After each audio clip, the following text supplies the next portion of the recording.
Broadcasting from the jungles of Southeast Asia, it is time for the Ed Namrock Podcast! Where did cancel culture come from? The term, not the thing. Though come to think of it, I do seem to recall several groups in the past who would say, go into libraries and censor books they found to be immoral, or would boycott a company because that company removed Christmas from their coffee cups. Or that one time they called for Harry Potter books to be banned because they contained witchcraft. Or something Dungeons and Dragons something demon worship. So whatever happened to those folks? Oh, they're the same people screaming cancel culture at the top of their lungs right now? That's a bit confusing. The term cancel culture actually comes from call-out culture.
still hear me. So hold on.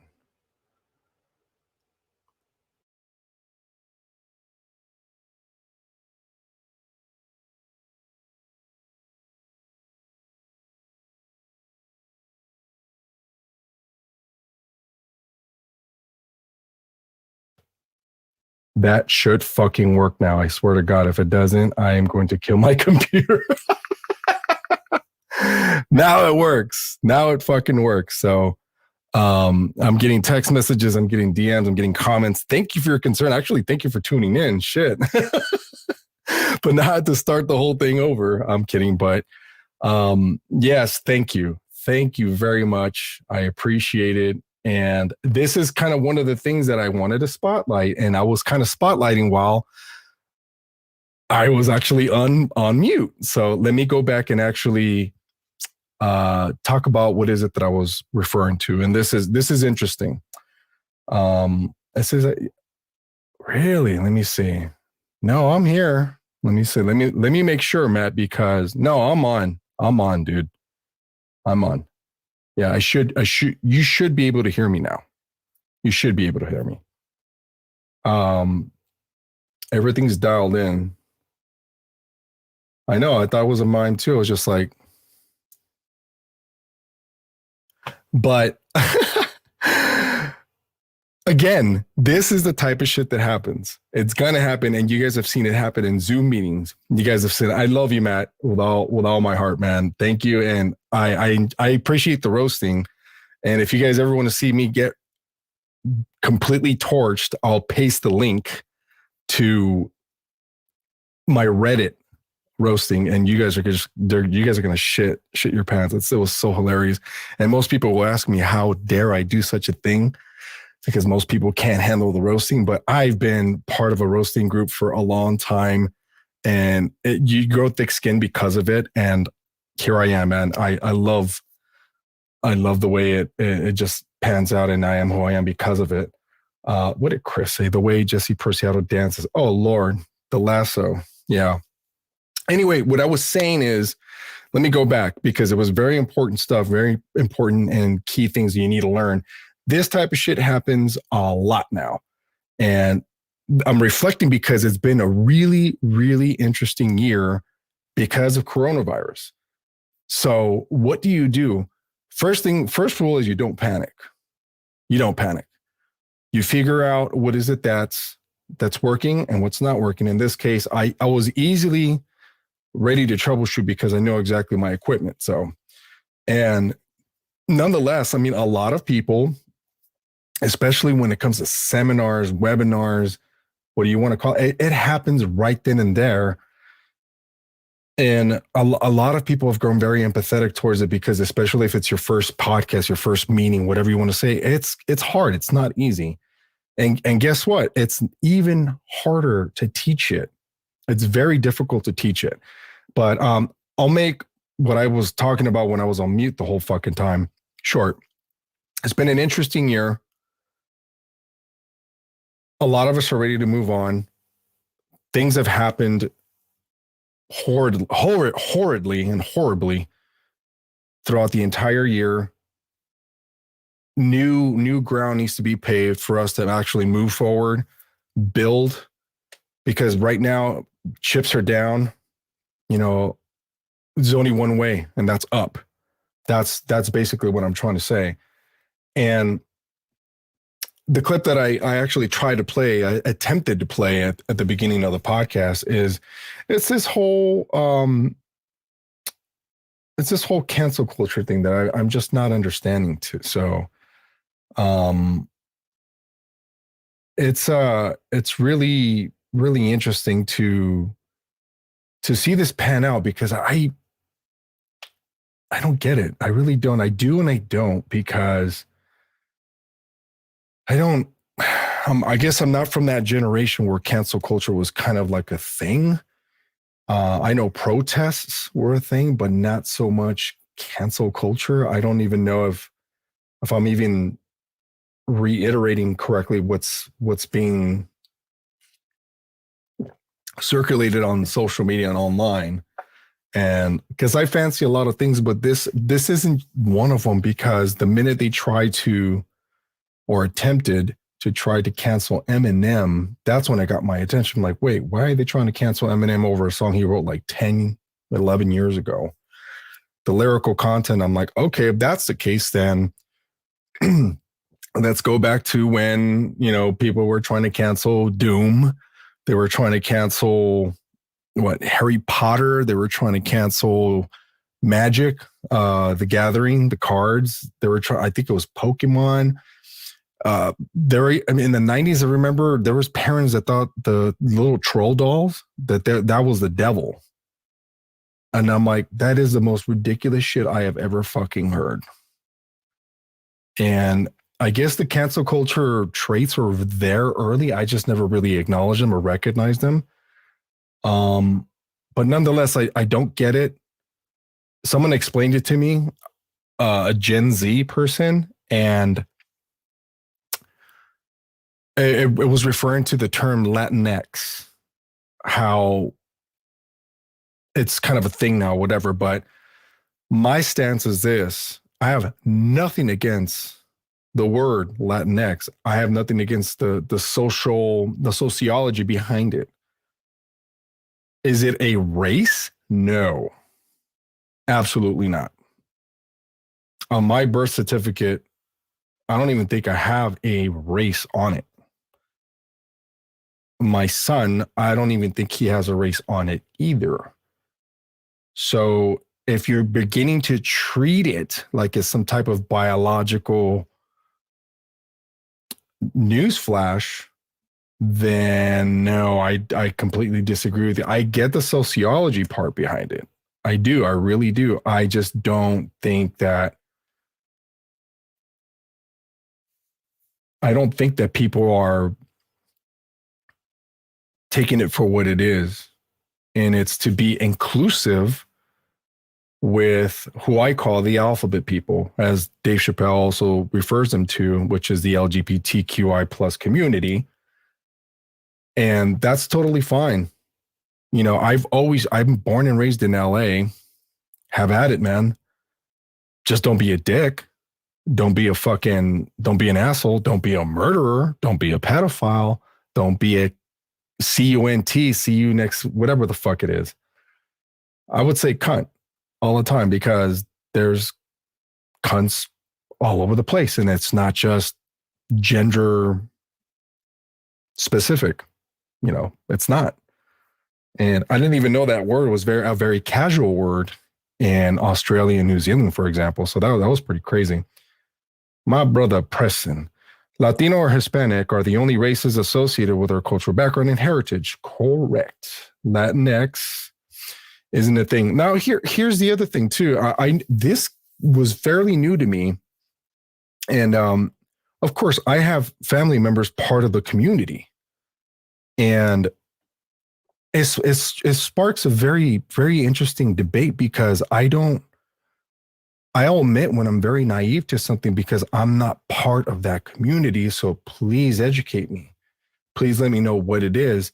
But the one thing I don't like, and this is kind of pertinent to religion too, because of course I'm open about my atheism and whatnot. The minute you try to indoctrinate me, try to force me to believe what you believe, keyword force, that's when it's a turnoff.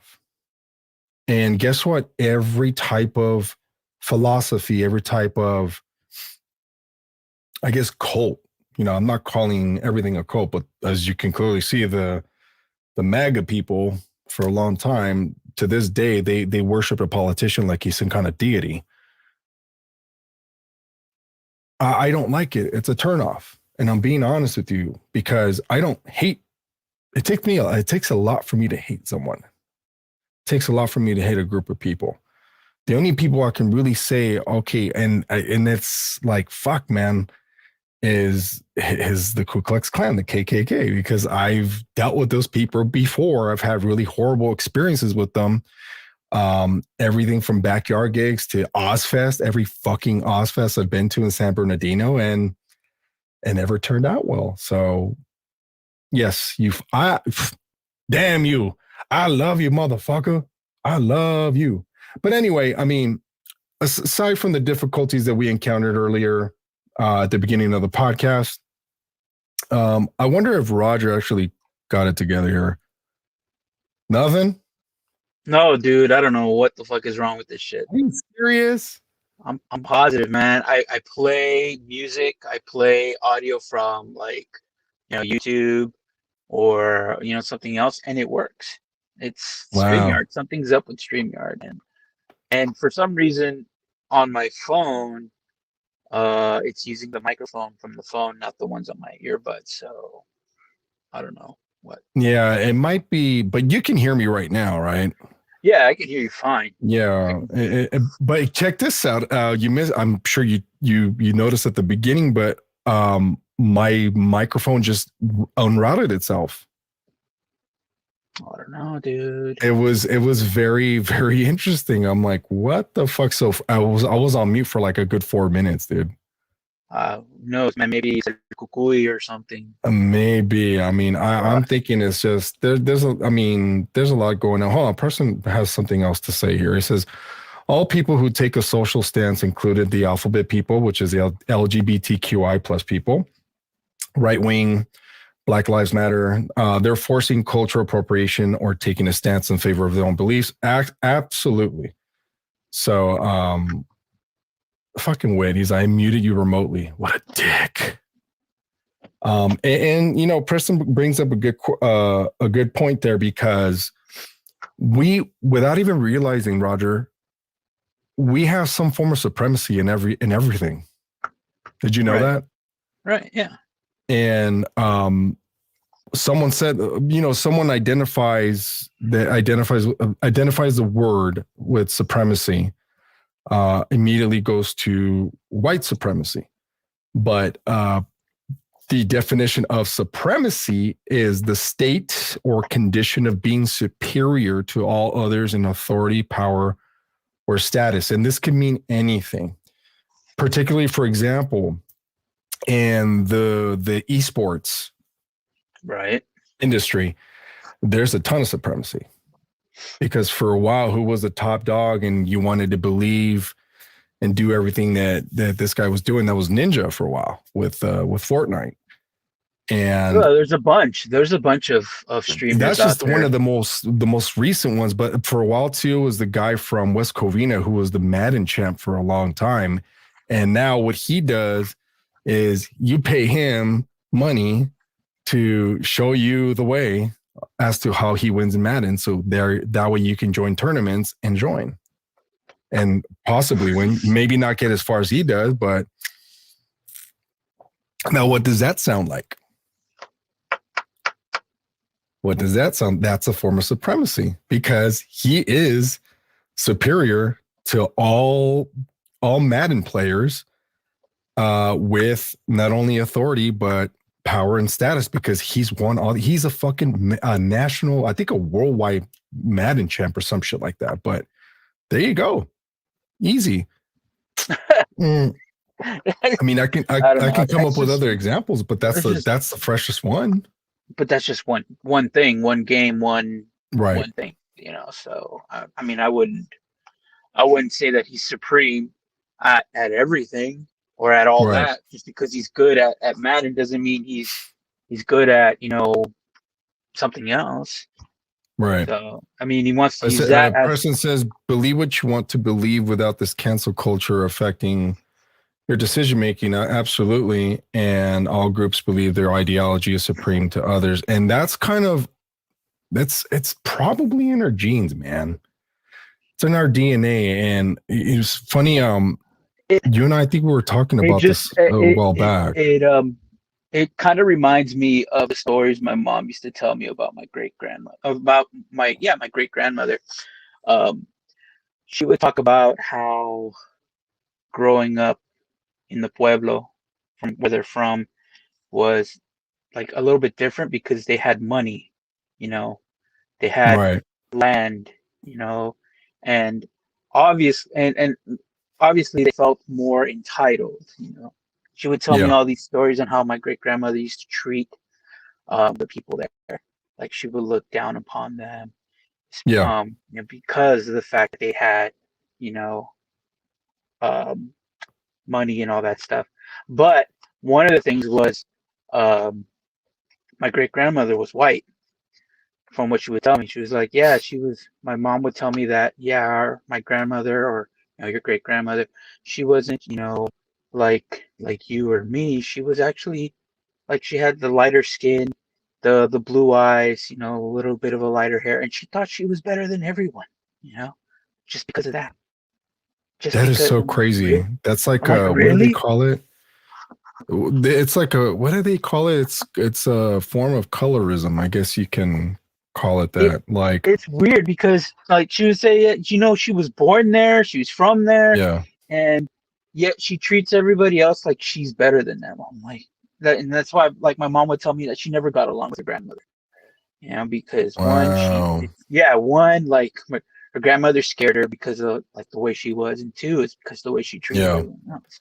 So it's like, I find that like hard to believe that my grandmother was, like that, like my great yeah, grandmother, but she was, no, that's how she was, and she would treat, like, all like the indigenous folk. They're like even worse. yeah. I was like, what? Which is crazy because when you look at our deep rooted ancestry, that's who we come from. Yeah, Especially you and I, we have indigenous blood in us. It just so happens our, how do you pronounce it? Melanin? that's the name of your skin tone. The thing that Yeah, we're just, determines your skin tone. we're not, we're melanin deficient. There you go. Because I've seen people in my side, my mom's side of the family that look just like me. They're just dark. And it's the most bizarre thing to see because I'm just like, how come I didn't turn out like that? But then you look into Because the you're the recessive. biology. I guess so, man. You're the It's recessive of the gene then pool. then it gets scientific. It took for a couple of. I remember back at Whittier College, I knew a couple of some homies from Nigeria, dude. I never told you about this, and God, they're so fucking intelligent. I never knew how smart and rich Nigeria was, man. These people are intelligent. I mean, because they don't teach you that stuff in high school. They don't.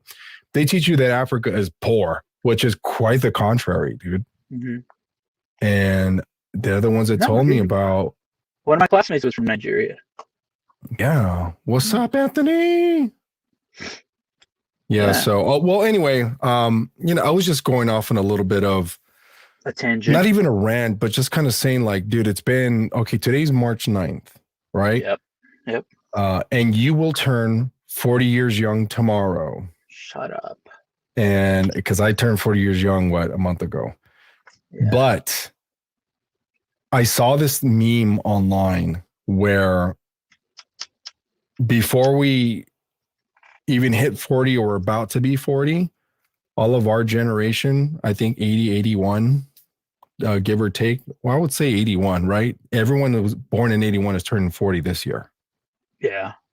Yeah. We've lived through earthquakes. We've lived through some pretty shitty administrations. We've lived through police brutality. We've lived through 9/11. We've lived through the Iraq War, Afghanistan. And that, I mean, not us because we're civilians, but the people who are in our age bracket went overseas to fight a war that maybe later they had second opinions about, but that's what they signed up for. And then fast forward this pandemic, all before 40 years old, man.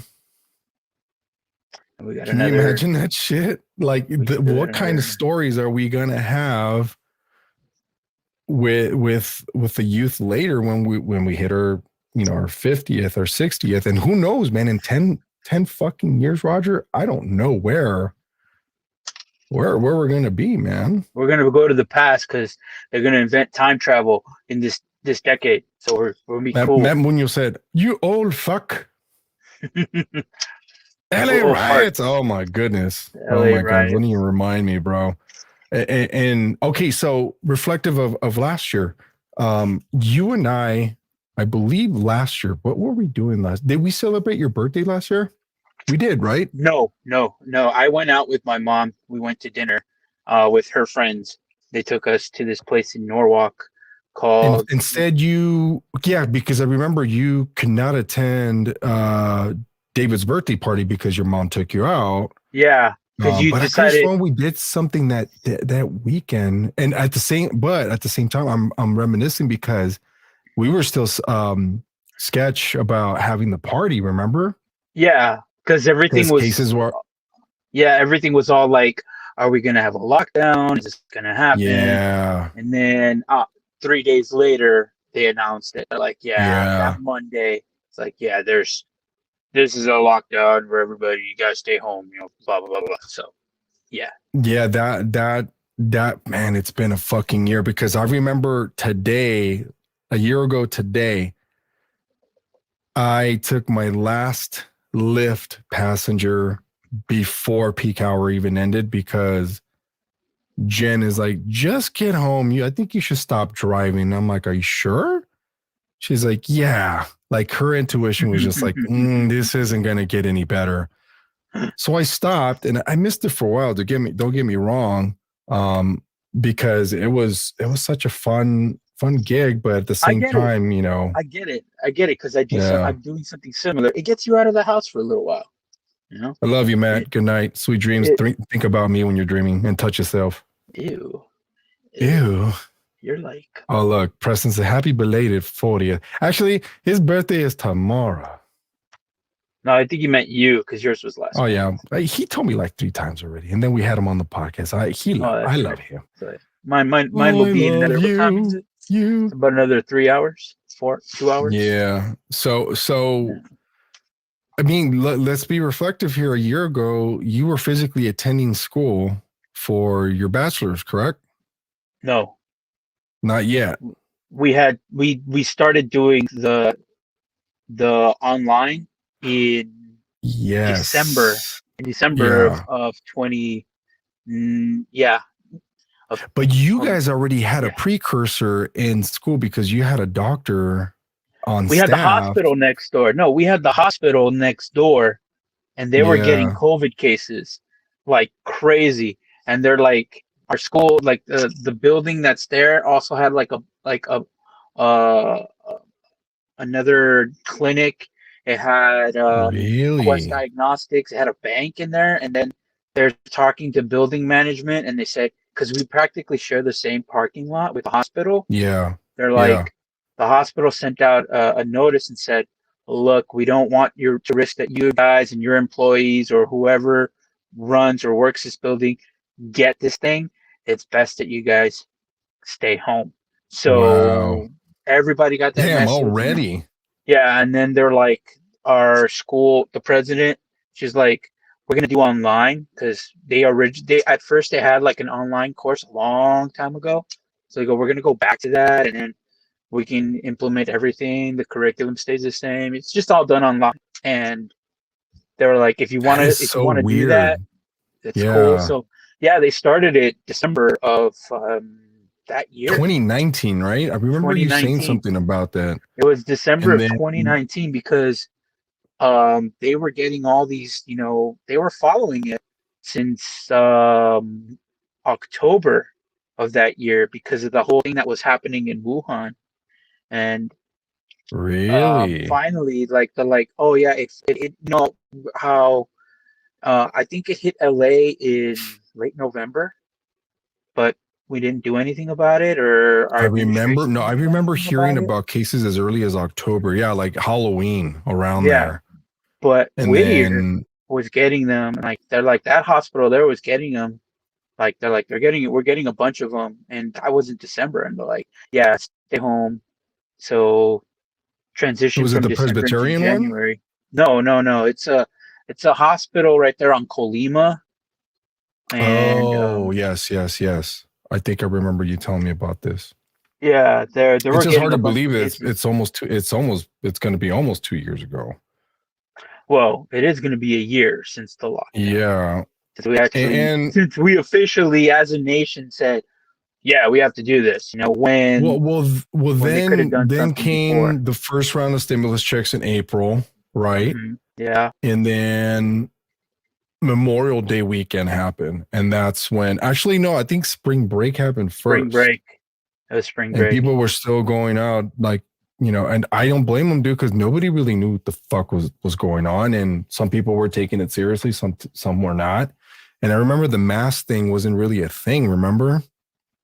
Yeah, it wasn't. That was weird. And then all of a sudden, just boom, we got like within a month, it got really, really bad. And yeah, here we are, man. Here we are. I think I can honestly say the worst month out of this whole year, where I started to think like, holy crap, I don't know if we're gonna bounce back from this, was probably June when summer started. I think this is it. That's it. It's not I'm not saying that that we're gonna bounce back. We are, but it's not gonna be that soon. I think it's gonna take longer, and this is our new flu. Oh, of course. This is it. I mean, every year we're gonna have to have a vaccine, like a flu shot or a COVID shot. You know, because just because you have the vaccine doesn't mean you can't get it. You know, right? You can still get it. And here's the sad thing about it is, if you get it again, it could be more aggressive, because you know, now it can be resistant to whatever vaccine you have inside you. Yeah, so totally. It's scary. And Preston brings up a good point here, because were we dealing with Donald Trump? Yes, we were. I kept saying that he knew about it. What I mean by dealing with Donald Trump is his whole entire tomfoolery of a personality, first and foremost. And I don't know what case was going on. Was it the collusion case? I don't recall yet right now, but it was just one thing after the other. And all it did was create more and more divide. And then this pandemic comes up, right? And do you remember, because I kept the receipts on this dude, man, he kept downplaying the virus like it was just going to magically disappear. And I'm just like, well, wait a minute. Like, there's cases now here in LA. How are you not doing anything?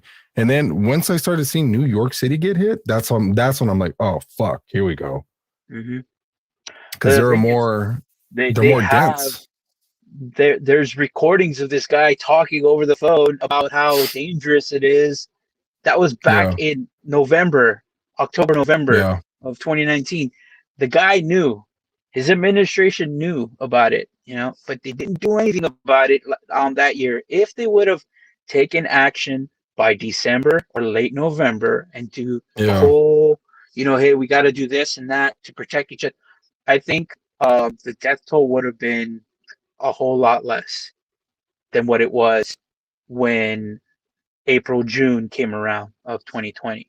You know, and that's wishful thinking too, because unfortunately there's going to be casualties, and I wanted to call it a bioweapon attack. I could be wrong. I don't know, but at the time, it really seemed like it, and I got freaked out, man. I'm like, so this is what it's like? Not even knowing, man, what the hell it was. I knew what SARS was.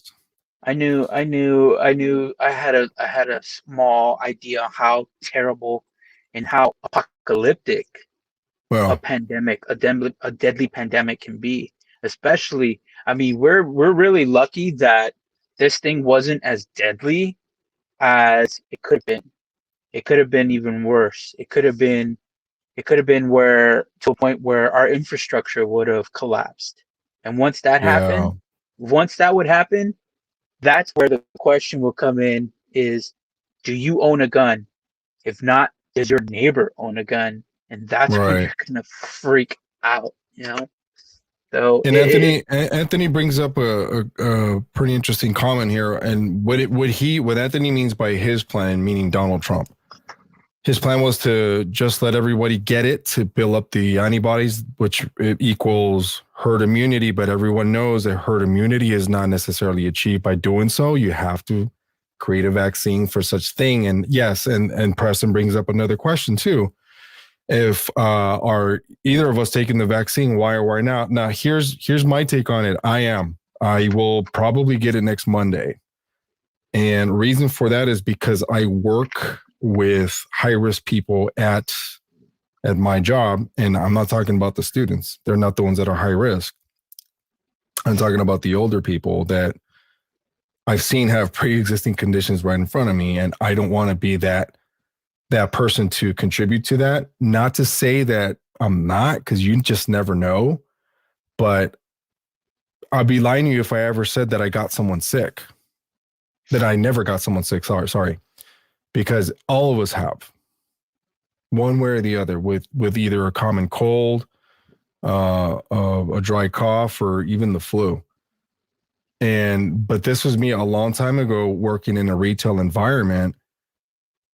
And I had to develop these, I'm not going to say hypochondriac habits, but I had to develop this tight hygiene where it got to the point where I was already carrying hand sanitizer in my pocket or even in my car. And you know as well as I do, Roger, when you ride buses for so long before you get a car, yeah, or you go to what we used to call the nutritional center, the gym, when people don't wipe down the bikes, when people don't wipe down the benches, the weights, it's gross, man. Like the excretions of these people. First and foremost, like let me just say this, because I hope this person watches this, and I'm not going to mention he or she's name. It'll remain anonymous. There's this person that I know, Roger, and you probably know who I'm talking about, but we'll keep that hush. This person does not work. This person is just a stay-at-home person, but yet is heavy on being a anti-masker / pro-facer, whatever this person wants to call it. But yet, okay, you're this big of a rebel, whatever you want to call it, but yet you don't work. How are you even living? How are you? I don't get it. So let me ask you this question. Does a person like that deserve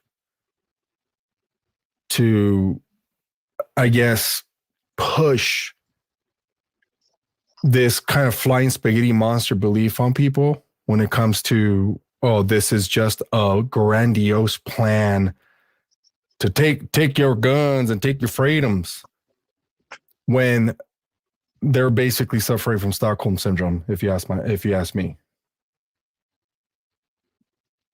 Wait, does this person deserve to begin spitting nonsense like this? Do I know this person? I'm gonna exercise my Fifth Amendment right. Just say yes or no. Do I know the person? Yes. Okay, then I think I know who you're talking about. Yeah. This person has all the right to say whatever they want. Okay, that's the beauty of our nation. You can preach, you can do whatever you want, you can basically have the right to do and say, but once you start to violate the rights of others with said actions or said things, then you're wrong. If this person is constantly saying that, no, you're wrong, that this is not, you're not supposed to wear this or whatever, it's okay, that's fine. But if this person decides to go and say, I'm taking your mask, or I'm going to spit on you, or I'm going to cough on you, I'm going to do whatever, if they start doing other things that crosses the line, then you know what, you're wrong. And you can't be doing that. Obviously don't be a jerk, but also respect the rights of others to say, hey, that's your opinion. Okay, I listened, I heard what you had to say. Shut up.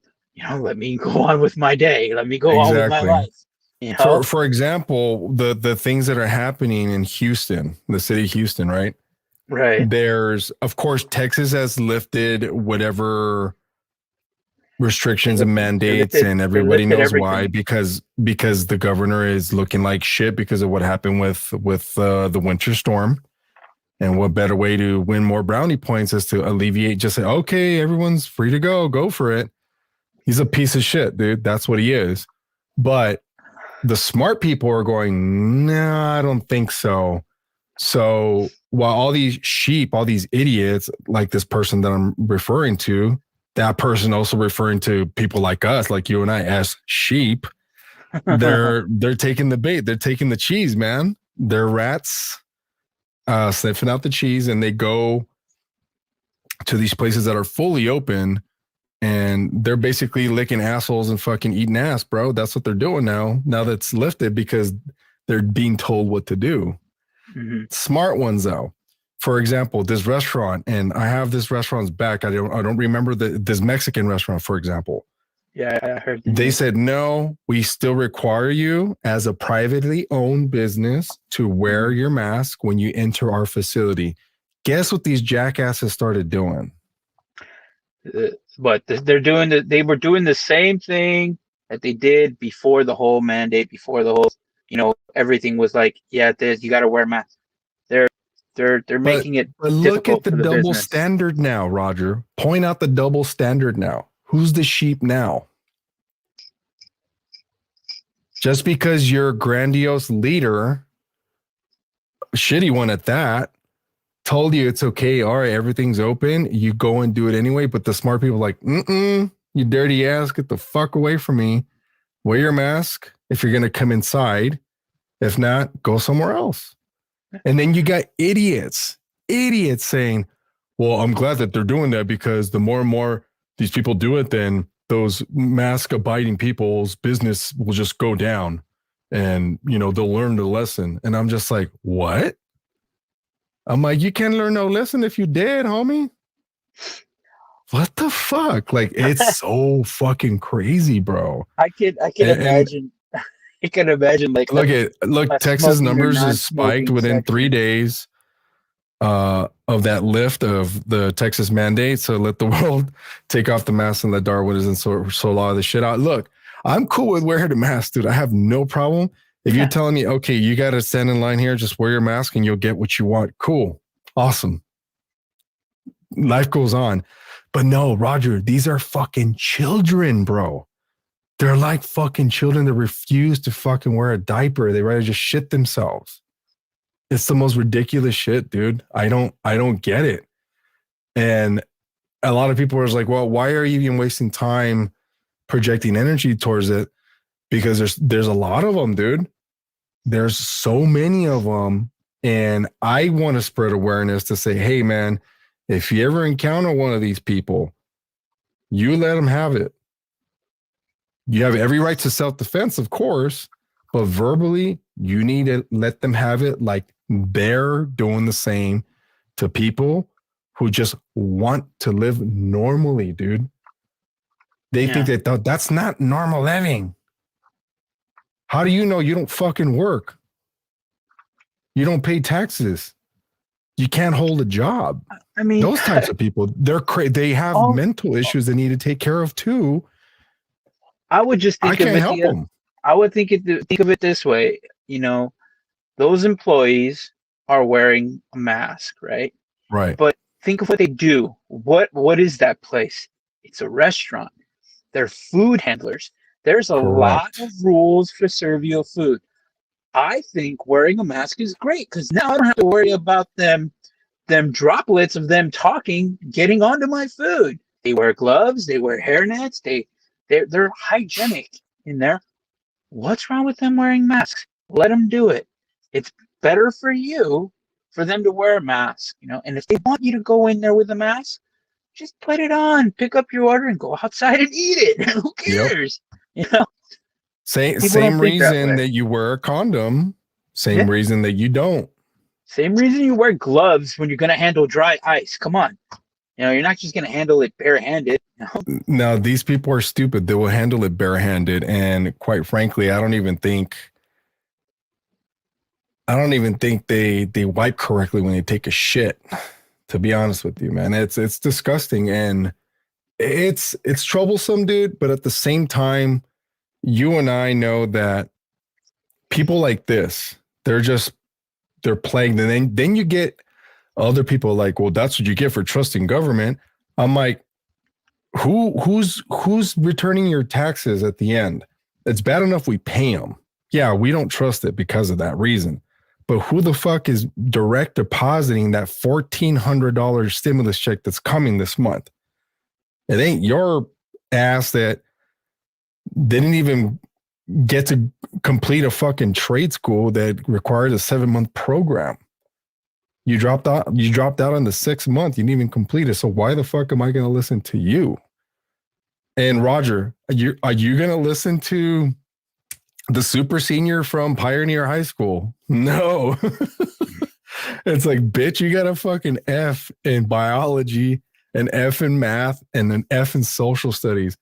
Why am I? And now you work for a meat packing company. You want me to fucking listen to you? No. Okay, who are you talking about? No, this I is know you're making completely off tangent, but yeah, but usually, me, I'll call someone the fuck out when I want to, but this particular person I already called out, and Texas and Floridians or something else. But now here's the thing. Now I've seen in the immediate circle, my immediate circle being they're being fed all this venom, and it's crazy, man. Like how they actually. I think what we have to do. Okay, yeah. What did it say? Yeah, Preston said if AIDS became airborne, and this pandemic was airborne, AIDS instead of coronavirus, everyone would be wearing a fucking mask. Yes, people just don't know what coronavirus is, which contributes to the willful. And people are, again, they're ignorant, and they are the deterioration of society. People think that just because they make their own. Preston? Yeah. I don't know. I know I totally forgot to call him back yesterday too. I slipped my mind because I had tons of shit on my plate. But could be on here right now. What I'm saying is that a lot of people don't know what the fuck they're talking about, and they master the art of sounding like they do. That's the bizarre part, Roger. It's like sales. It's exactly you like learn sales. How to sell. You master on your own how to sell a piece of dog shit. It's exactly to a fucking dog walker. But the thing is, the way you close a sale, the way you speak to someone is, one, you have to believe in the thing that you're preaching, that you're presenting. Yeah. You have to believe in it, because once you believe in it, then you have the confidence to display about what you're saying. Yeah, totally. So your lie becomes true to you in your head. To eventually, until a while, it just becomes to you. It just becomes common knowledge. When in reality, everybody's looking at you like, "What the fuck is this pendejo talking about?" So it's all about saying the same thing over and over again. You play it in your mind. You play it. You hear it from other people. You reassure yourself that somebody else is saying the same thing. Somebody else is agreeing with me. It must be true. It must be okay. Right. You need you like you said, if somebody comes up with you and says this and that, then you need to throw some cold water on them and wake them the fuck up and say, look, dude, this is, we're doing. Did you just freeze? Because I'm doing it to be. Roger, you just froze again, man. What is going on? What the hell? It's like the Running Man. Did you freeze up? No, I didn't. You did. Yes, you did. Okay, I think we both freeze. See, something's going on with the website. We're gonna have to restart this thing? No, we're still live. But this is exactly what has been going on all day. You've been lagging. Did you just lag out? I didn't. I mean, I can see myself in real time, but then I'm sure I can see myself you're in real time. seeing. Yeah, you could see something totally different on your end. So Was I lagging out towards your side? Did it look like I right was now you're lagging out? frozen. Right now I'm you're completely frozen. frozen. Yeah. What the fuck? So let me see if I remove you and put you back on. Alright, There you go. okay, that's better. All right, cool. But did you Now hear the last now I'm things that like, I said? no, I didn't. You froze. That's where Uh, I'm like, fuck. well, fuck, dude. I mean, I sent the link to Preston right now to see if he'll join us, and I hope uh What was the last thing I said about talking over and over that you believe in your own stuff? yeah, we're talking about sales. I was saying that it's like selling a bag of dog shit to a dog walker, And that's where it and stopped. yeah, it started kind of cutting in and out. Preston said you're touching on too much truth. They're shutting you down. Probably, man. Okay, let me repeat what I said these Yes, because past I had to at the 30 beginning of the seconds. podcast too.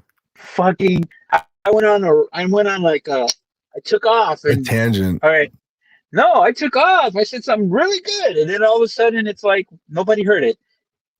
Back to selling dog shit with sales. Yeah, This is yeah, what I'm saying is in order for you to have the confidence of what you're saying to somebody, you have to believe in what you're saying.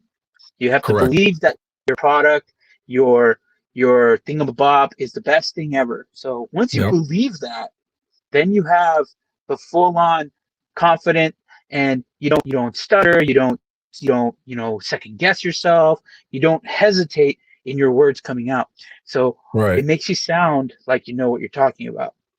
So when Correct. you keep saying over and over again that this is all bullshit, I don't need a mask, I don't have to, stay 6 feet, everything's gonna be fine, this and that. You're Hmm. telling yourself this, your brain is making it into common knowledge for you. But what makes it even worse and what makes it even like solidify in yourself is that somebody Yeah. else is saying the same thing. Somebody else is agreeing with you. Someone else is saying this, and that. So it must be true. But but it isn't. That's why when you said if somebody it comes up to you and says bullshit, bullshit, bullshit, have at them. I'm saying yeah, throw some cold water on them to wake them up because the shit happened. Shit hit the fan. Yeah. There's proof behind us. You know, we lost a lot of loved ones, and Oh, Pietro, how I would love for you to be on this podcast as well. He got a lot of things to say about these crazy people with the mask. about with the mask, Yeah, because look, no, because Pietro used to attend SAE when I was working there. right? Great music producer and audio engineer, by the way. Uh, and yeah, he's a grocery worker. And look at man, it's horrible. I'm sure he's encountered some shit, man, and it's fucked up. Oh, dude, And we've quite all frankly, had. like for example, and going back to this person I was talking to you about, they they talk a big fucking game. They're good at selling the ketchup popsicle to the woman in white gloves, whatever. And for what? They don't work. I don't know what source of income they have. Maybe unemployment. Who knows? That's going to run out. And then they have like this weird like I guess Napoleon complex is the only thing I can think of. But they're pretentious, man. They're pretentious. They're dicks. They're cunts, bro. It's I can't have no other word to explain it. It's fucked up. Pietro says that those are the kind of people that should have ended up at the end of a wire hanger.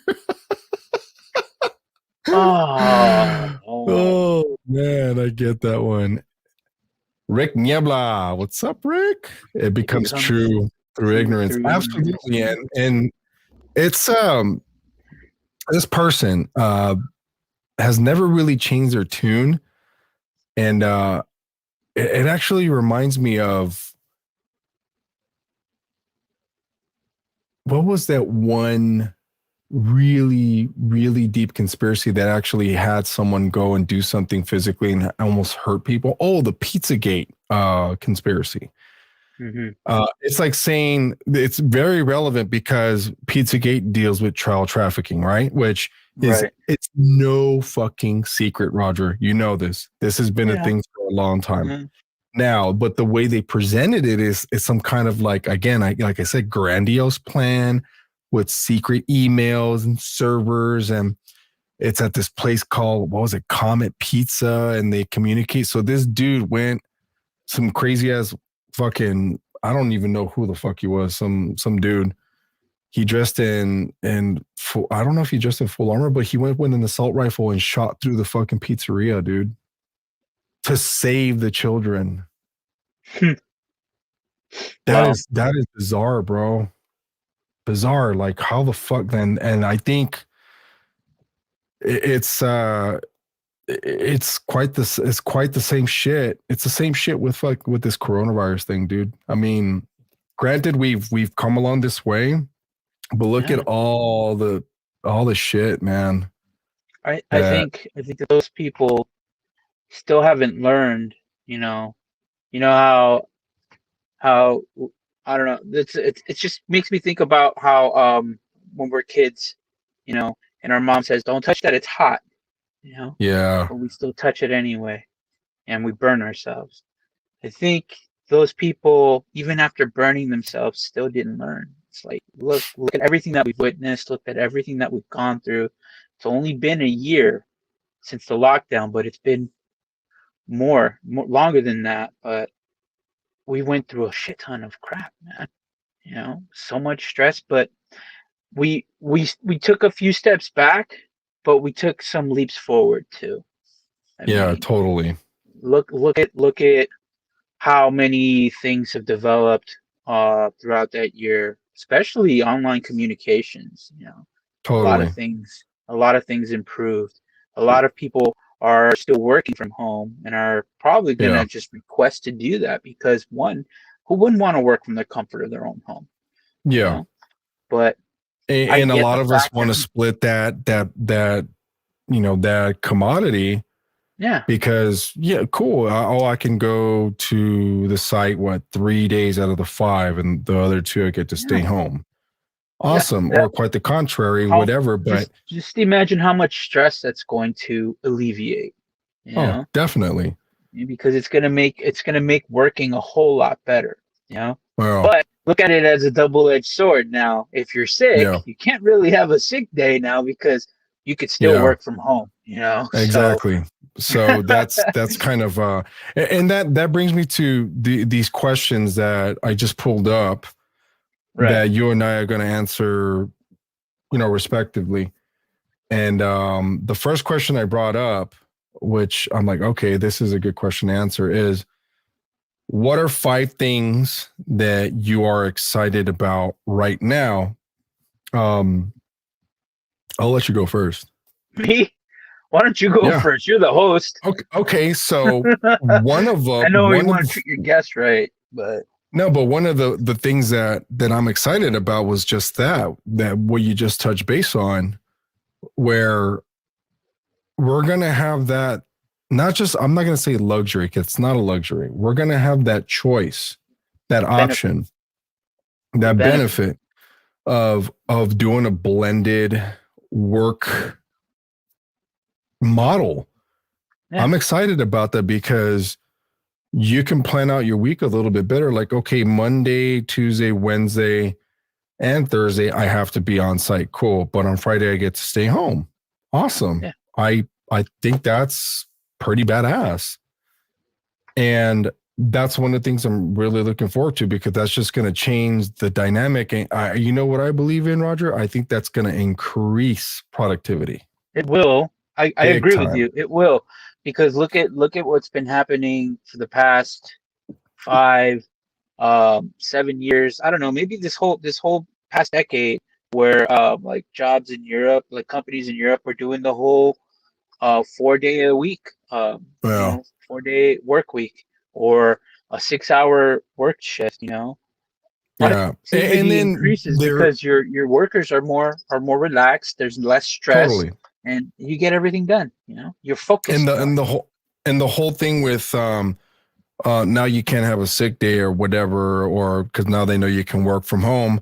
I don't think that's necessarily true. I mean, they're probably going to give you the option. Okay, you could take a sick day, but it's going to get docked off of your sick hours that you accumulate. Okay, cool. And that's always been a choice for us to take the hit on.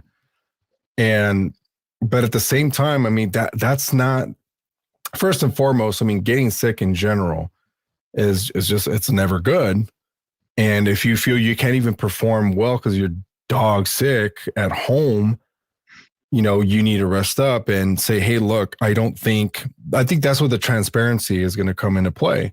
We're like, hey, I know I can do this, but I just can't concentrate right now. Let me rest and let me check in with you in a couple hours to see if I feel any better. If not, then let me get a weekend when I'm better. Let me get an extra day, whatever, or just take the sick day hit. Yeah. It's, dude, I know there's logistics to all this shit and there's ethics that need to be abided by. And I don't think that's going to be an issue. So I'm kind of excited about that one thing. Right.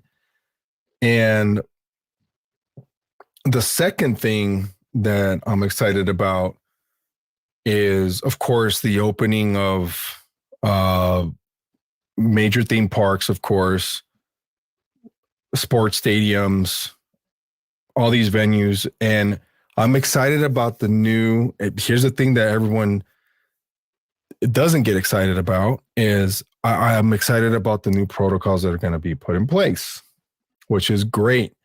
Everyone sees it as a bad thing. No, it's not, because you have to learn from this entire year.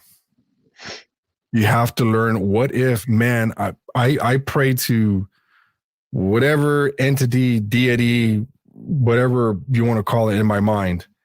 And you know me, as atheist as I am, I mean, in my head, I'm thinking, okay, this can't get any worse. But then there's Murphy's Law. Whatever could go wrong will go wrong. What if COVID was just the beginning? Who knows? Right? It could have been worse. If something worse comes, then we need to be prepared for it. And what better lesson than this year? What better lesson? If we do not learn from this, which I think we will, because it was morbid, then I'm excited about what the future holds. And everyone thinks, oh, we're going to land into communism and they're going to take my guns and I can't fuck my sister anymore and all this shit. No, that's not reality. You have to learn from tragedies such as this. And if you don't, then quite frankly, man, we can't help you. But there's a collective group of people that are like, okay, no, we've learned from this shit. This is how we're going to do it. I'm sure other states have done it better than us in California. I don't think Texas did it good. I don't think Florida did it good. You ever seen the people in Miami? Yeah. Jesus. They're on something. They're on that. I think it's a COVID-19 parasite in their brain, dude. I don't know. Miami, Florida is not a good place to go because, one, everybody there is bored. There's like really nothing fun to do, because people go there to die. Everyone does coke, and it's like the retirement place where, yeah, just nothing but seniors and just other people who are just doing their own thing because they have money. But I don't know. Yeah. I don't want to go to Florida. I don't either. So scary. I mean, that's the second thing I'm excited about, because I think things are looking up. Second? Jeez. Oh. The third one I'm excited about is, of course, me being the geek that I am, just like you. I'm excited about probably the new norm of entertainment, which, quite frankly, it's probably going to be home streaming. And unfortunately, that's what got salvaged out of the movie theater business. But I am excited to see what new, I guess, what new creation, what new innovation is going to surface from this, because we went from the traditional IMAX, whatever, ArcLight, AMC, Regal, to now you're at home. But who knows? Something might just arise from all this. I have a feeling that it is, because we managed to fucking find something out of nothing. And you know as well as I do, a lot of these places went under, or are about to go under, and that's a pastime that for a lot of us it's a thing to do, Mm-hmm. And then 4, I would say I'm very excited for obviously high school sports. The only reason why is because not just the athletics, but that means the band gets to practice. That means the cheerleaders get to practice. That means Friday Night Lights happens. Minimum capacity, probably. It might be cut in half. Who knows?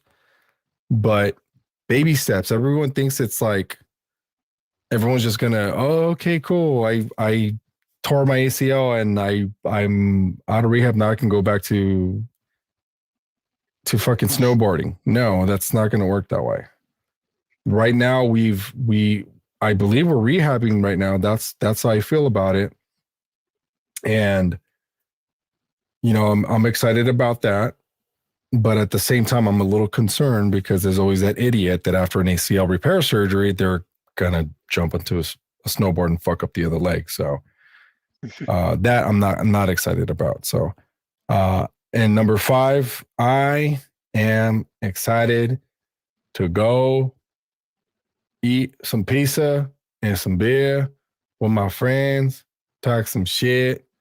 Even if we have to wear a mask on the table, I'm kidding, on the table, but like even to the facility, I'm excited about the social gatherings, man, that we yearn for as people, because this is the way we've been doing it the entire time. And yeah, there's been some times where we've had exemptions because we felt safe. Yeah. And now more so than ever. But I think the level of certainty is kind of dropping, so I'm really looking forward to that. And man, to be honest, I look forward to going, believe it or not, this is going to sound silly, man. I look forward to going inside to a fucking mall food court and seeing it inside alive. Like people were actually. Yeah, you know what? I agree with that too. I'm excited to see all those tables open and no more caution tape. Excited to go to Nicolas. No, dude, if you go to Nicolas and you come out alive, that means you are immune to Corona. All right, so and you don't worry about getting that shit. With all the excitement, with all the things that you've been saying, I'm actually looking at the other side.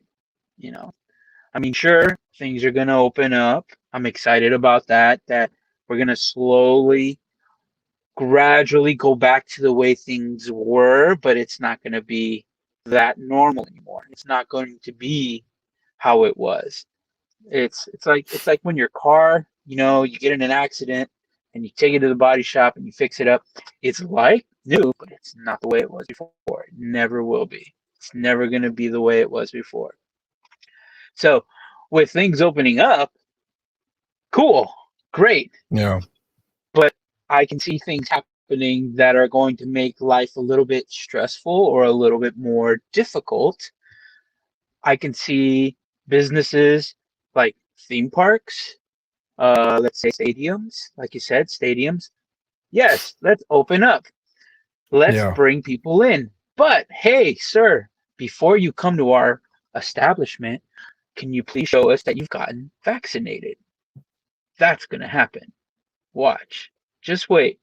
We're going to have something to prove to these businesses that, yes, we have the vaccine.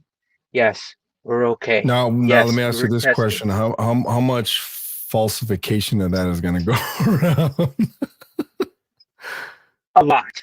I mean, look how easy it was for these 2 girls to go get vaccinated to say that they were senior citizens. And when they went to go get their second dose, they didn't get it because they asked them for ID. Hey, where's your ID? Did you see that? So Yeah. I'm just saying, it's like, yes, there's a lot of cool things that are going to happen. I understand, but think about the many changes that are going to come with it. I'm excited to see that, a lot of these in-home services will still be around. If I don't want to go to this store, I still have the option to order it and have somebody bring it to me, or I can have somebody shop for me and they bring me the stuff, or have it delivered from a warehouse. Yeah. I'm excited to see that that's going to be part of our normal living now. Before it was there, but not everybody had it because that was kind of a luxury, because you had to pay all this stuff just to get it, or you need to have certain memberships, things like that. But now it's everywhere. I'm excited to see that, I have the option to go outside my home and do something. Yeah. If not, I can stay home. Was that 2 or 3? I think that No, was I 2. think you're at 2. Yeah. Okay, 2. Number 3. I'm excited for the new Mortal Kombat movie coming out next week. Oh. And we get to watch it because we got our HBO.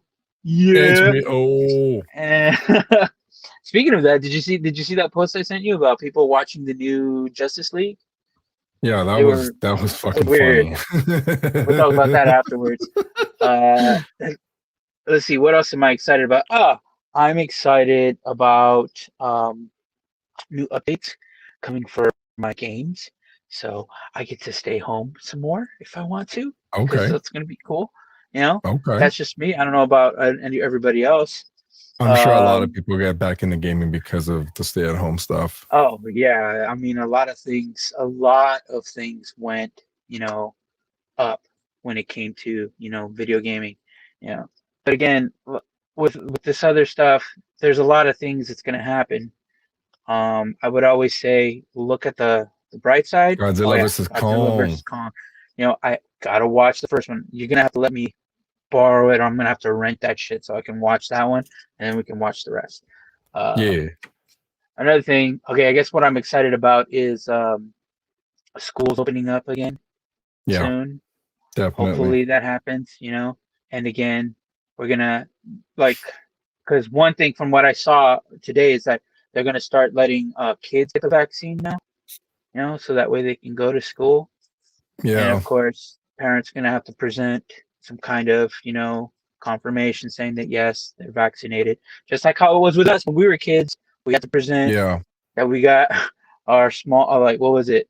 It was polio, chickenpox, measles, and I think rubella. Yeah. So yeah, they're just gonna add corona to it now. So yeah, but I can honestly see that something like that's gonna happen with these big venues, where before you go, they're gonna have to ask you, okay, did you and they're gonna send you like a boarding pass type thing, So to say yes, you're allowed to come in, things like that.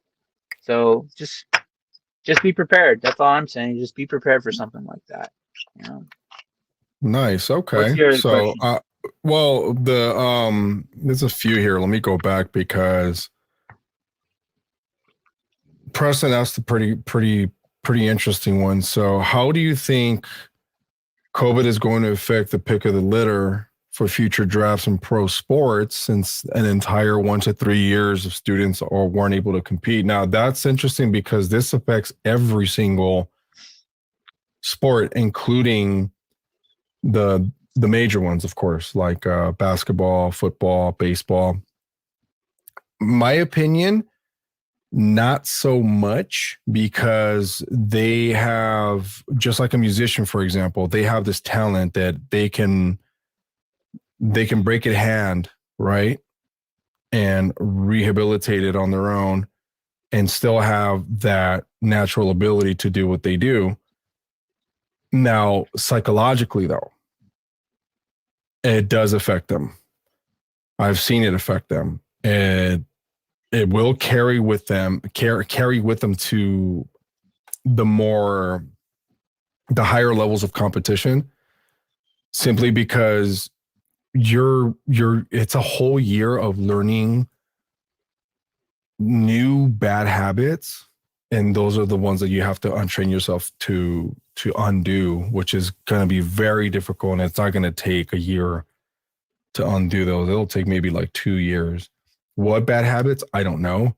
Could be a lot of them, from drug use to alcoholism to masturbation, chronic masturbation, to overeating, to not get enough rest. Like a lot of that stuff with professional athletes, for example, they can reminisce about, because they struggled with, when, of course, pre-pandemic, they struggled with those types of, I guess, obstacles to it's weird, Roger. The only thing that comes to mind is this one thing that I used to hear all the time is don't masturbate before a game.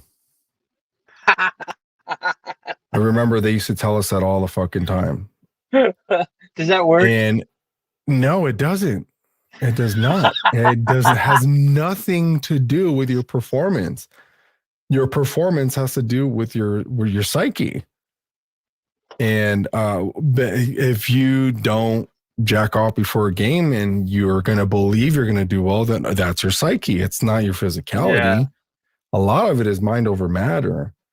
So that's what Preston's referring to, not only physically, but mentally. How is it going to affect them? And mentally, yeah, it's going to fuck with them. So they gotta learn new ways to basically reinvent themselves psychologically. Well, I mean, if they're going to miss out, if for some reason that, they weren't able to play because of this whole thing, obviously they weren't able to play. That's what I mean. I think that's what he means by performance. They weren't able to go. How much masturbation crosses into the boundary of chronic? Oh man. I think if you have your hand in your pants while you're like sitting in a waiting room, I think that's chronic.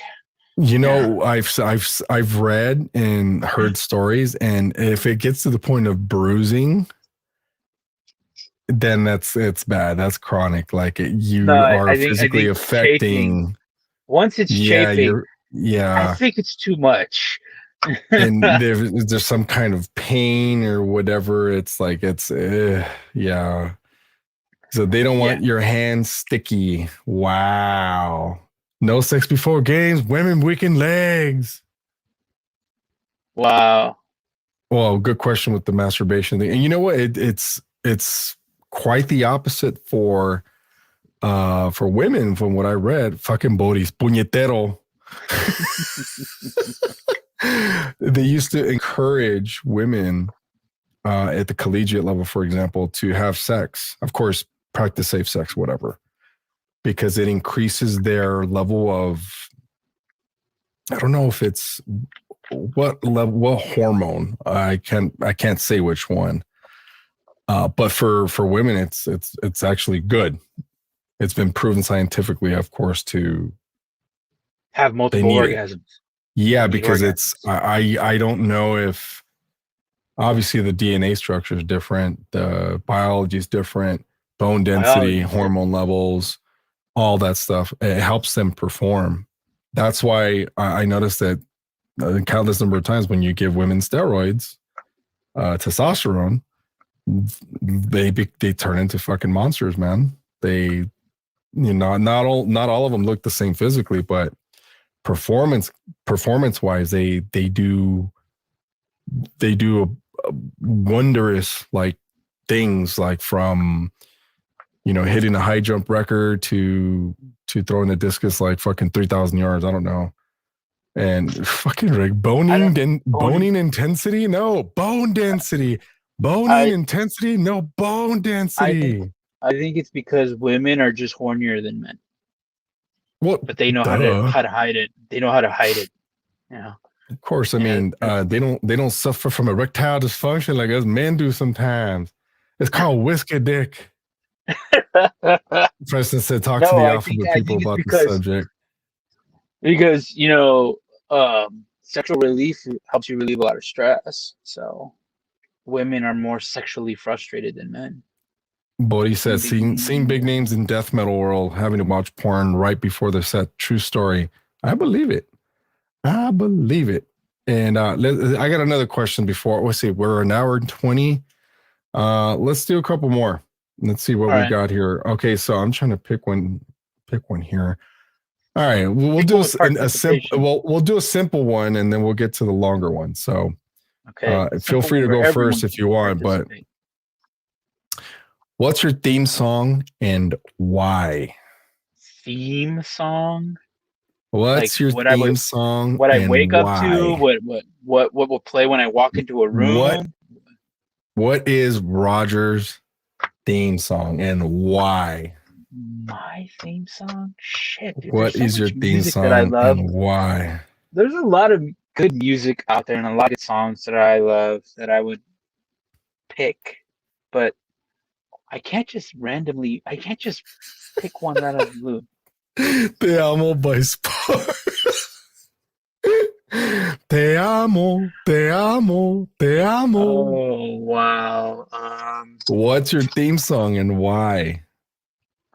Come on, man. I don't know, dude. I don't know. I have one. Do you know mine then?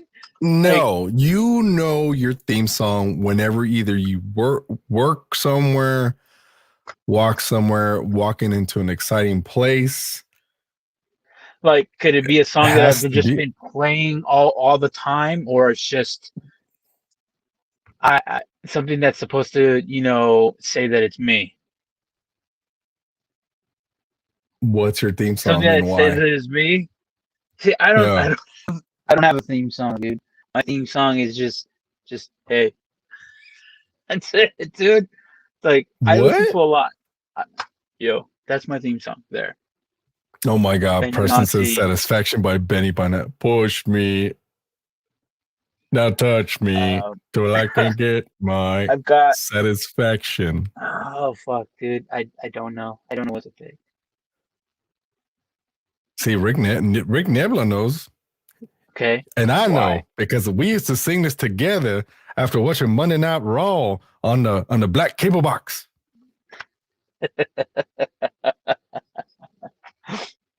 Pietro says my theme song is Carousel by Mr. Bungle. That's such a dope fucking song. Sexy Motherfucker by Prince. Come on, Roger. Which one's yours? Fuck, dude. I don't have one. I swear to God, I don't have one. I don't. No, I don't. I mean, if I think of one, I have some songs in my head, but people won't know who it is or what it is because I listen to There's one song. Okay, let me ask you this question. When you and I used to go out to whatever bar, right? Is there a song that the minute you start walking around, seeing the environment, a song plays in your head? No. I got so much in my head, dude. No, there's just so much in here that I wouldn't think. Okay, if I'm gonna pick a theme song that's going to say I love this song because to me it's awesome and I enjoy listening to it, it's gonna be Tank by the Seatbelts. I was hoping and I know nobody else knows that. I don't know who else. Nobody who's listening knows who that is. Okay, only you do because I showed it to you. Pietro might know it. I know he might know it. Let's see. Pietro says, I don't even know Roger, but I'm bestowing the Friends theme song on him. But he says Juanita Alemania by Hector Lavoe Lovo. Wow. All right, but Tank, if a lot of people they are familiar with Cowboy Bebop. And Cowboy Bebop, first and foremost, besides being an amazing that would be series, the song I would pick because of course everyone would know what it is. But from that same group and the same composer, my actual favorite song from that is called Piano Black. That's Piano Black, yes. All right, so, can you guess mine? Does it have to deal with Slipknot? No. Actually, it's not even a metal song. It's not a metal song? Is it what's his name? Is it a Rage Against the Machine song? No, it's not. I know what it is. Oh, what the fuck is that guy's name? Oh, dude, I know it's Spanish song. Uh, it's Amante Bandido. What's his name? No, not Miguel that Bosé. guy. No, Was no, no, see, that's no. not it. Good guess though. Look at I know it's a Rick's like, song. te amo. I know it's a Spanish song. It has to be Okay, I'll give you a fucking bigger song hint. where It's a pro wrestling intro song. pro wrestling intro song. First generation wrestlers or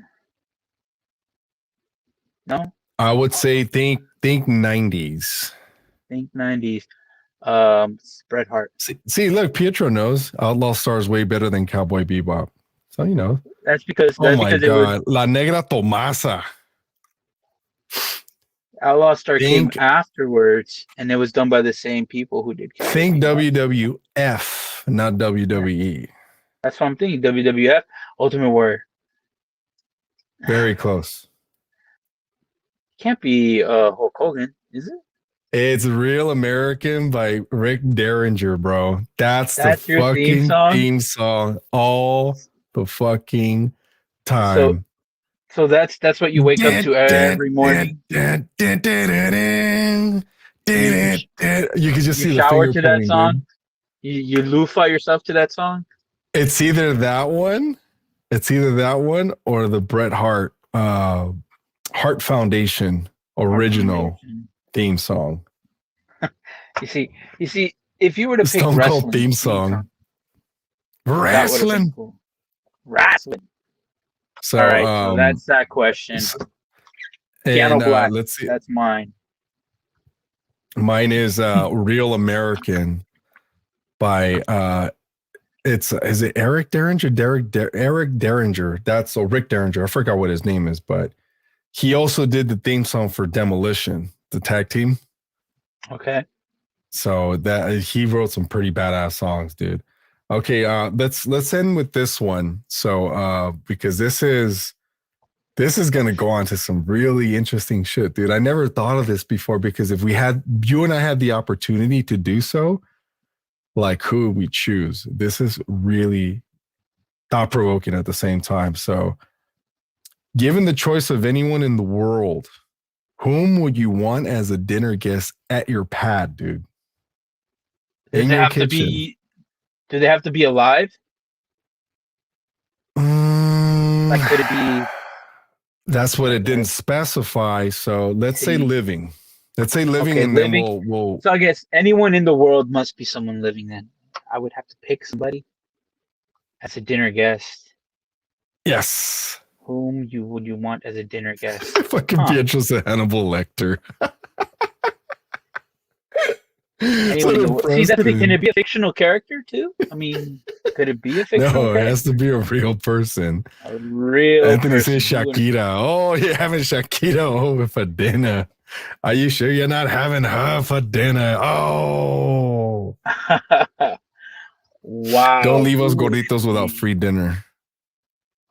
Who would it be? Jeez. I wouldn't know. I mean, it's like it's either somebody that I want to be, somebody that I want to like have around and say yes, or somebody that I would like to have around and just punch in the face. Huh. This is a good one. I would probably have to choose someone that's alive here. Gloria Trevi. Wow. Gloria Trevi. You go first. Give me time. You probably already. Who would I want over? You had these questions way beforehand, so right. You already thought of your answer, so give your answer. Dude, you already know. You already know who I want over my house for dinner, bro. No, I don't. It's an easy guess, bro. I know it isn't. Yes, because one, he's been my guy for the longest fucking time, dude. You want Tom Brady? Hell yeah! Come on my house, Tom Brady. What the fuck? And with his permission, I would like to challenge him to a beer chug because you'd lose. I would attempt to try, but I would ask him like, hey, what kind of beer do you like? I would get that, and what's your limit? Like, I would ask him all this stuff. Can you bring Giselle over so my wife can talk to her? Can you bring Vivian over so David can play with her? Bring Benny, bring Jack, bring Alex Guerrero, his the Nino of his kids. But I would talk to him all day. Okay. I'm like, let's look at some film. Tell me about this guy. Of course you would. I mean, yes. Yeah, you would do that. I mean, I don't have like a celebrity in mind or anything like that. I don't Look know, at Anthony. dude. This is getting kind of creepy, bro. Yeah, it is. It is, dude. What would I make them? What would I make? I would probably what would you make knowing that I have his book, so no, you can't make anything from his book. Well, I would have to make something like I would probably bake some salmon with some pepper and some lime and some lemons on a fucking aluminum foil. Is that what you eat every day at your house? No, but I know he eats that at least 3 times a week. Yeah, but you can't make something that he has. It's okay. All right. I will make chicken enchiladas, dude. Chicken enchilada. There you go. You see, shit, dude. I was off. And I would probably make some type of some salsa, and if I can, I'd probably borrow or buy a molcajete and just grind it like I fucking used to. And come out of the kitchen crying. Look at Rick Neighbors and make him some frijoles puercos. That sounds good. Puerco, yeah. He's like, bring your wife. For crying out loud, his wife is a Victoria's Secret, like, world-renowned model, dude. I'm like, of course you want to meet her, and she's renowned and she's beautiful. Don Francisco, look at that. Just keep your wife away from him. You know what I'm saying? Oh, Pietro said red or green. I would make both. I would definitely make both. And actually, I would steal Roger's mom's recipe for her chile habanero just for the day. You'd have her make it. You'd have her make it. Because I would not come close to it. Yeah, and you can't. Yeah, I would not come close. You lost me when you said grind it. Grind it.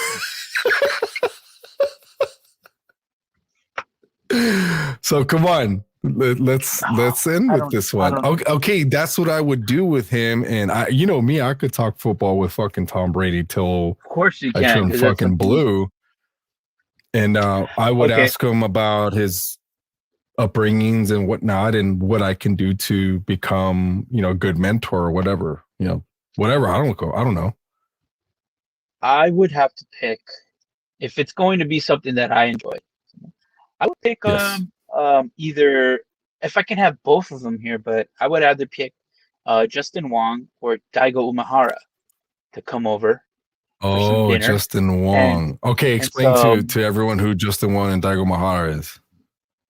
Well, people should know this already if they play video games. But Justin Wong was really, I think since he was in middle school in Monterey Park, was a really good Street Fighter player since he was young. And then Daigo, well, he's 5 years older than you and I. So when I played him at the arcade, he beat the shit out of me.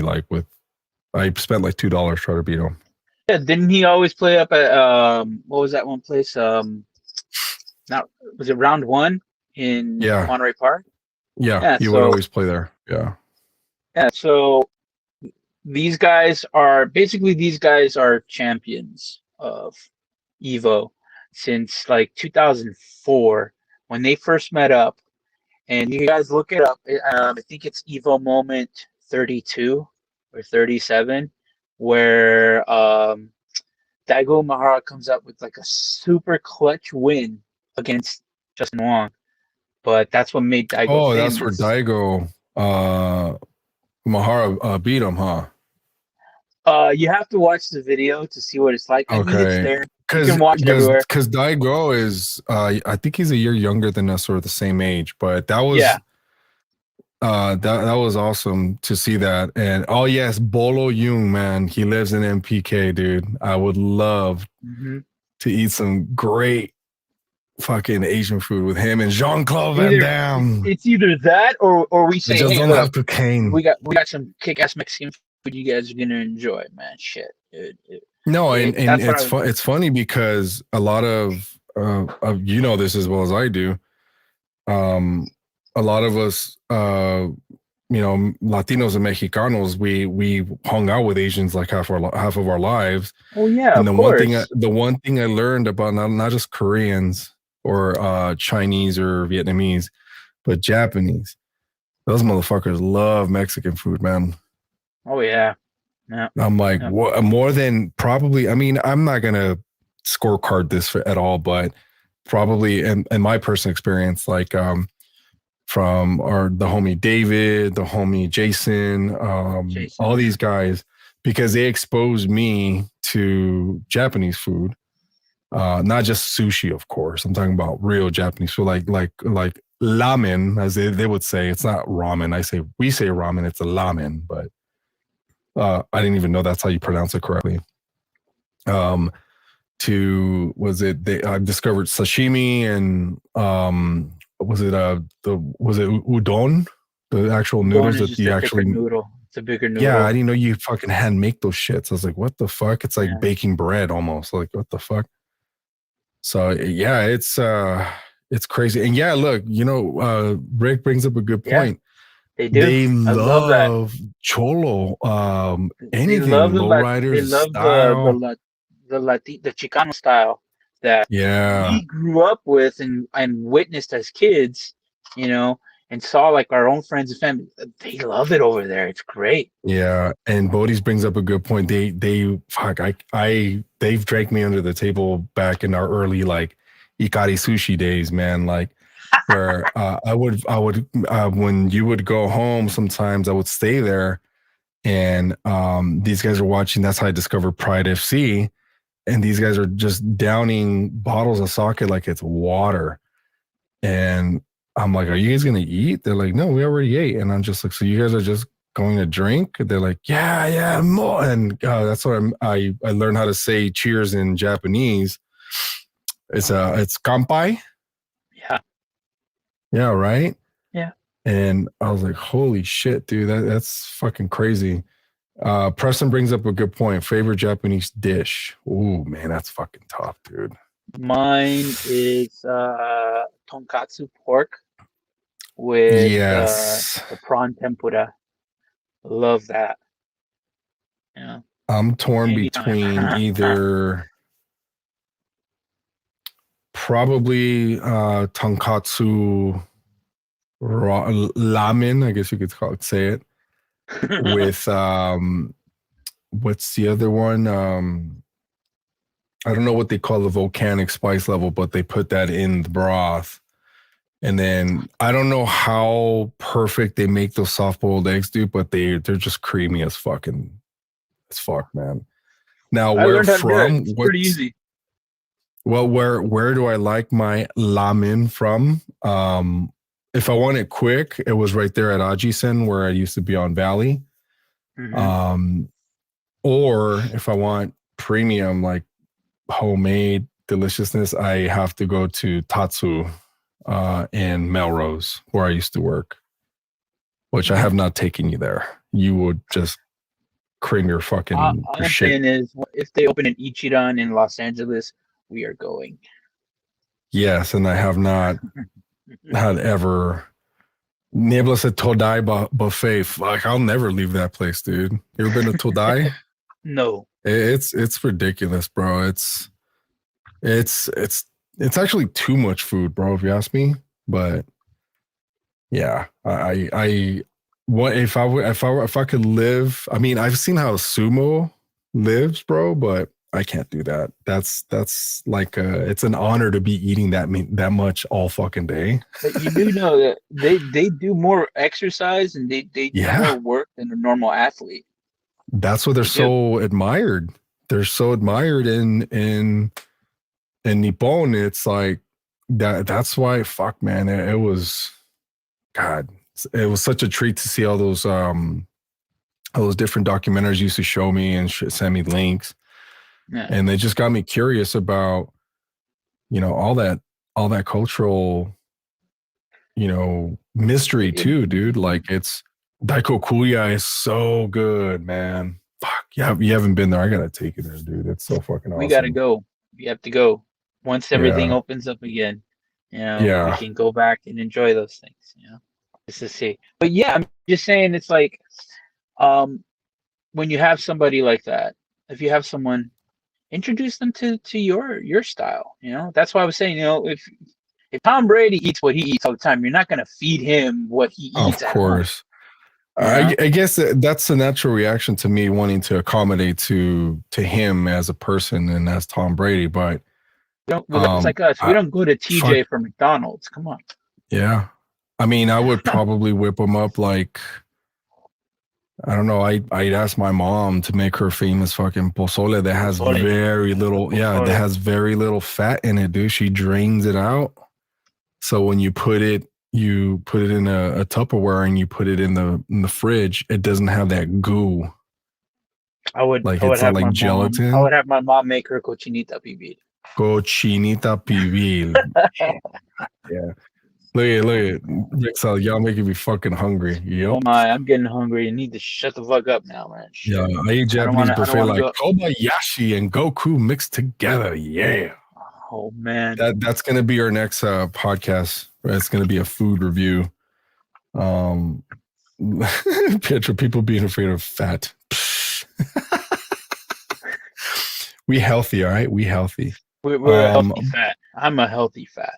All right. Well, let's revisit this podcast for sure. I know. Well, tomorrow's your birthday. Actually, your birthday's in 10 minutes. 10 minutes. And actually, we got something planned for Roger on Friday. I don't even know where the fuck we're going, but Friday. Yeah. Do it on Friday instead. Okay. No. We doing Friday. We getting together Friday for your birthday. Yeah, that's what I'm saying. Because I thought it was gonna tomorrow. It can't happen because you said it's gonna because of the rain and stuff. So yeah. Let's play it by ear. If we can't do it tomorrow, worst case, Sunday. Worst case, the original plan was Sunday. Yes. So let's check that one out. But Friday or Sunday. Yeah. Yes, happy birthday indeed. Birthday. Sapo and, look at this guy. Tempura birria tacos. Damn. I want to try that birria ramen, dude. Well, that way we should definitely. Yeah, it's only down the street, so it's not too far. Happy birthday, Roger. Thank you. And you have a good night as well, Anthony. All right. Another year. We'll revisit this, and thanks for tuning in, guys. Don't eat so late because I know you guys are hungry. So yeah, don't. I did that, and that was a bad mistake.